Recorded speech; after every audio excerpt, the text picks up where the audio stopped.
सिंधुदुर्गमध्ये आमदार दीपक केसरकर यांनी पंतप्रधान नरेंद्र मोदी यांच्या व्हिडिओ संदेशापासून संजय राऊत, अमित शहा, परीक्षा सुधारण विधेयक आणि अभिजित दिपके यांच्या भूमिकेपर्यंत विविध विषयांवर प्रतिक्रिया दिली. मोदींच्या भूमिकेचे स्वागत, संजय राऊतांवर टीका, अमित शहांबाबतही प्रतिक्रिया. जंतर मंतरवर जो प्रकार घडतो त्यानंतर नरेंद्र मोदी यांनी पुन्हा आज व्हिडिओ केलाय.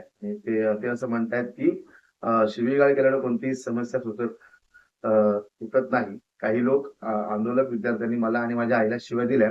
मी त्यांचा रोज समजू शकतो. मी त्यांना माफ करतो. शेवटी जे मोठे नेते असतात त्यांची मनं सुद्धा तेवढीच मोठी असतात आणि सर्व घरातली मुलं ही त्यांना आपली मुलं असल्यासारखी वाटतात आणि हीच भावना आदरणीय मोदी साहेबांनी आपल्या एकंदर वक्तव्यामधून सिद्ध केलेलं. मोदींनी व्हिडिओ आल्यानंतर संजय राऊत असं म्हणतायत की मोदींनी कालचा व्हिडिओ करणं म्हणजे त्यांनी शरणागती पत्करली आहे आणि त्यांना इथे आता भ्रमिष्ट झालेले आहे. संजय राऊत हे नेहमीच असंबद्ध बोलण्यासाठी प्रसिद्ध आहे. एक गोष्ट अशी आहे की मुळातच हे सगळं प्रकरण आपण लक्षात घेतलं पाहिजे की कशामधून उद्भवलेलं आहे. की एका केसच्या संदर्भात तरुणाईला कॉक्रोचची उपमा देण्यात आली. ती उपमा कुठल्या राजकीय नेत्यांनी दिलेली नव्हती, तर ती ओघामध्ये आपल्या देशाचे मुख्य न्यायाधीश सूर्यकांतजी यांच्याकडून आलेली होती. परंतु त्याचा अर्थ युवकांनी वेगळ्या तऱ्हेने घेतला आणि आपल्याला कमी लेखलं जातंय का अशा भावनेतून कॉक्रोच पार्टीचा जन्म झाला. त्याच्यामुळे एक गोष्ट लक्षात घेतली पाहिजे की हे आंदोलन आणि कॉक्रोच पार्टीचं गठन याचं अर्थार्थी काहीही संबंध नाही. युवक या प्लॅटफॉर्म खाली एकत्र आले आणि मग त्यांना एक विषय मिळाला या परीक्षेच्या निमित्ताने आणि त्याच्यामधून हे आंदोलन उभं राहिलं.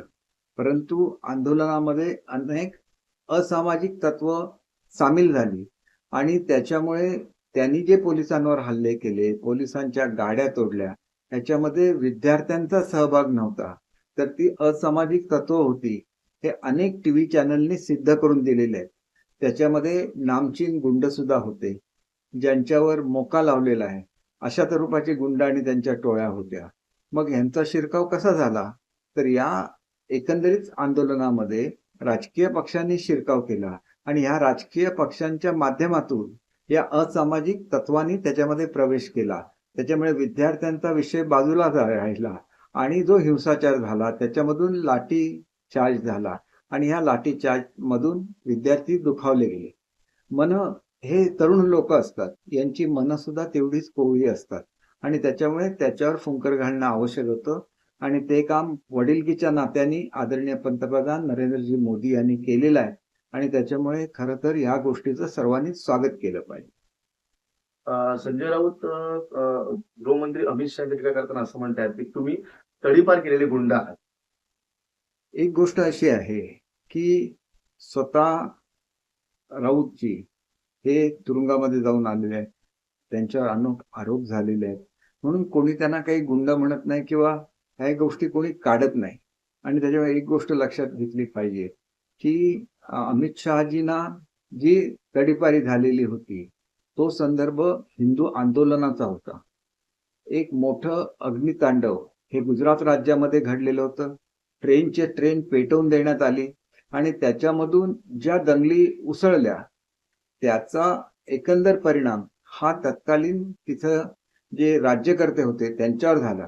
त्याच्यामुळे त्याचा अर्थ गुंडगिरीमुळे झालेली तडीपारी नाही आहे, तर एका राजकीय आंदोलनामधून झालेली ती तडीपारी आहे. त्याच्यामुळे अनेक वेळेला ज्या वेळेला राम मंदिरचं आंदोलन झालं अनेक लोकांवर केसेस केल्या गेल्या, त्याच्यामध्ये वेगवेगळे आरोप ठेवण्यात आले. पण याचा अर्थ त्यांनी काही गुंडगिरीच्या माध्यमातून ते केलेलं नव्हतं. ते एक आंदोलन होतं आणि आंदोलनाच्या माध्यमातून झालेले हे खटले होते आणि त्याच्यामुळे अशा दृष्टीने देशाच्या गृहमंत्र्यांबद्दल उद्गार काढणं हे फारसं योग्य आहे असं मला स्वतःला वाटत नाही. मला एकच सांगायचं आहे की आज जी इराणचं युद्ध चालू आहे त्याच्यामध्ये भारतीय नौकांवर जाल हल्ला केली. NTV news Marathi, Sindhudurg.